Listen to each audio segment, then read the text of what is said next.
रोहित पवारांनी घेतली अजित पवारांची भेट. रोहित पवारांकडून अजित पवारांना मुख्यमंत्री होण्यासाठी शुभेच्छा. रोहित पवारांकडून एक्सवर भेटीचे फोटो पोस्ट. सोलापूर कृषी उत्पन्न बाजार समितीत पुढील 2 दिवस कांद्याचे लिलाव बंद राहणार. आज माथाडी कामगारांनी माल उचलला नसल्यानं उद्या लिलावासाठी कांदा बाजारात आणला जाणार नाही.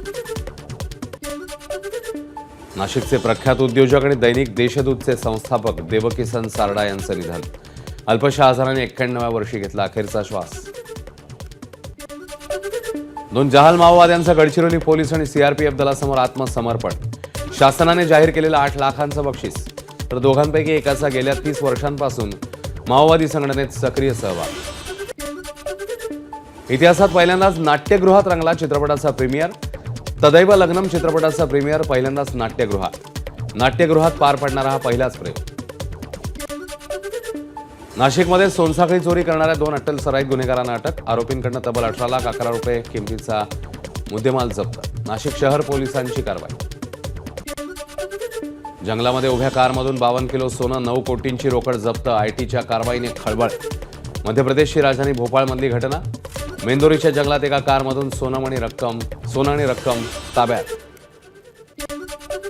केंद्रीय कॅबिनेट बैठकीत शेतकऱ्यांसाठी मोठा निर्णय. सुक्या खोबऱ्याच्या दरात प्रति क्विंटल मागे 422 रुपयांची वाढ. 11,582 रुपयांना खरेदी केलं जाणार. तर बॉल खोबऱ्याला क्विंटल मागे 100 रुपये वाढ देत 12,100 रुपयांना खरेदी केलं जाणार. ग्वाल्हेरमध्ये एका विद्यार्थ्याने तयार केला एक सीट असलेला ड्रोन. हा ड्रोन 80 किलो वजनाचा माणूस 6 मिनिटांपर्यंत हवेत उडवू शकतो. फक्त 3 महिन्यात विद्यार्थ्याने हा ड्रोन तयार केल्याची माहिती. उस्ताद झाकीर हुसेन यांच्यावर सॅन फ्रान्सिस्कोमध्ये झाले अंत्यसंस्कार. यावेळी अनेक संगीतकारांची उपस्थिती. शिवमणी आणि इतर संगीतकारांनी झाकीर हुसेन यांना संगीतमय श्रद्धांजली वाहिली. अमेरिकेत गंभीर आर्थिक संकट. सरकारी कर्मचाऱ्यांना पगार देण्यासाठी सरकारकडे पुरेसा पैसा नाही.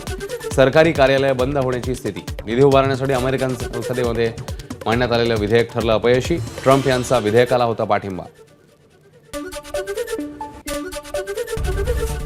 एबीपी माझा, उघडा डोळे बघा नीट.